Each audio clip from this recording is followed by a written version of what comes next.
Look, I'm just gonna get right to it. Wonder Woman 1984 is going to theaters and HBO Max on December 25th. So they're sticking with, I'm not gonna say the original plan because the original plan was November last year, and then a lot of stuff changed, and it was gonna be June this year, and then a couple other dates, August, no, October, and then December 25th, Christmas Day.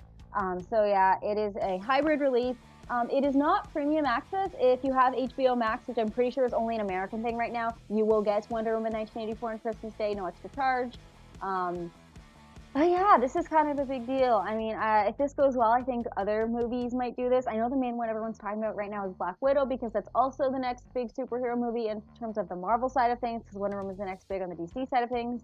Um, I'm gonna guess with Black Widow, I'm just gonna get this out of the way. I don't think they're gonna do anything right away. I don't think they're gonna make any decisions. I have previously said they would. I think they're gonna hold out till May, which is the next date they pushed it to. They pushed it back a couple months ago.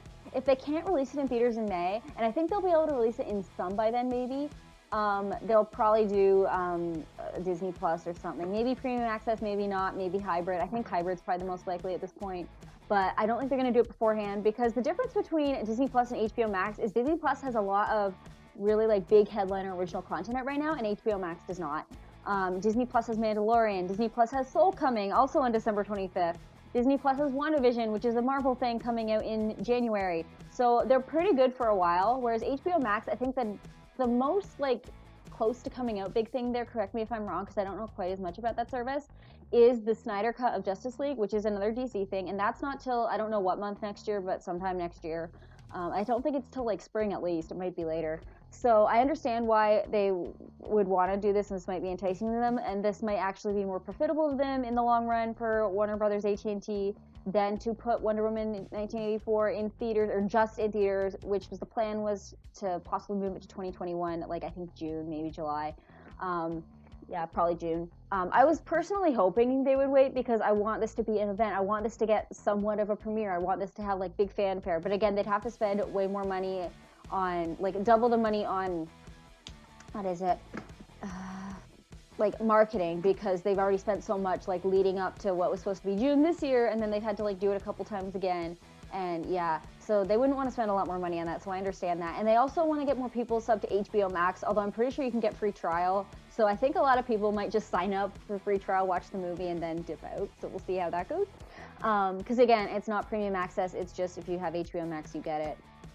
So I don't know, like, I'm glad it's at least going to theaters where it can because like as Patty Jenkins has said in her statement, it is a theatrical. It's meant to be a theatrical experience. So I'm glad it gets to be like that for some people. But again, I hope people choose to do the safe thing for whatever that is for them. If they can go to theaters and it's safe, I hope they do. If not, HBO Max it is, I guess. Although I'm pretty sure HBO Max is only an American thing, so I don't know what people in other countries are going to do. Like here in Canada, I think some theaters might be open on Christmas. I mean, normally they are, it's just because of the pandemic. But in Europe, I think almost all theaters are closed and they don't have HBO Max, so it's like, what's going to happen there? And same with other places, I'm sure. So I don't know. I mean, I'm gonna watch this as soon as I can. I've been really excited for this movie. It'll be interesting to see whether this one or Pixar's Soul, which was supposed to be in theaters in June as well, is also going to Disney Plus on Christmas Day with the service, so it's not premium access like Mulan was. So hopefully, I mean, not hopefully, I don't know, because I don't know which one's gonna do better. I don't know which one I want to do better. I think Soul's gonna do better critically just because it's a Pete Docter Pixar thing, and I don't know, that's just do really well with the critics. And Wonder Woman 1984, I mean, I'm pretty sure it'll be well liked. I don't know. I'm looking forward to both. They are both right up my alley, so I'm excited. Yeah. The only other thing is, I don't really know how to say this, and I don't want to seem too like SJW or whatever. I do find it disappointing that this has happened with movies starring women and people of color. I mean, I know that was the thing, like this 2020 original movies, they had a lot of movies starring women and people of color that were the headliners coming to theaters. So obviously this would have happened with whatever movies it was. I just hope in the future people, like the execs, don't look back and say, oh, we put these movies starring women and people of color on streaming before. We can just do that again, even like and ignore the circumstances that it was COVID, and then those movies would probably do really well in theaters in normal circumstances. Like I'm pretty sure Wonder Woman 1984 and Soul would have done really well in theaters. I mean, maybe Wonder Woman will do kind of decent in theaters still. I don't know. But yeah, so let me know your thoughts on this. Let me know how you're going to see Wonder Woman 1984, how you want to see it. I don't know. I say I don't know a lot. But yeah, yeah, this will be interesting to see. So yeah, talk to you in the comments. Bye.